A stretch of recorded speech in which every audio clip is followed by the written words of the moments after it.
Alo. Hə, yaxşı gəldim. Nə dedin? Məhəbbət, mən gedirəm təcili. Gələ bunda 20 manat hesab eləsən. Bu da şairin şirniyyatdır. Gəlib yer gedə yaxşı. Gəlsən mənə bağışlasın. Yox, Getdim mən. əziyyət çəkirdin, özün verəcəydin lan usta. Bu əziyyət çəkdiyi yazığı, pul olmayan vaxtında. Ha, şair, o paleta getdi, otur burada. Otur burada, narahat olur. Birazdan söhbət edəcəyim, narahat olur. Ya bir də gidən hara girişsə pulmu var. Sən elə girişsə qalsan. Bir dənə xanım, zəminəmiz yaxınlaşın. Zəminəmizi hesabdan çıxarsınız da. Bir dənə də hesabı da verin də. Sağ ol. Bax, 20 manat şöt elədi. Balada 1 manat pul qoymuş getdi. Mənə nə etibar edir ya? Sən üstünə nə qədər yarı yarı gedək. Yarı. Yarı yarı üstündə nə var? Üstündə nə var? 20 manatın yarı yarı.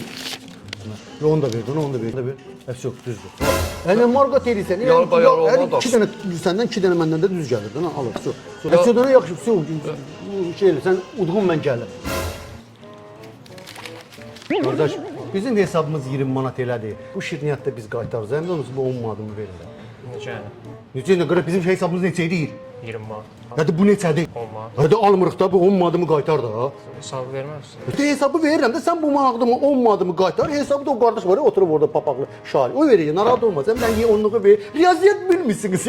Ay çok sağ ol. Bu nədadır bilmirdim. Çox sağ ol.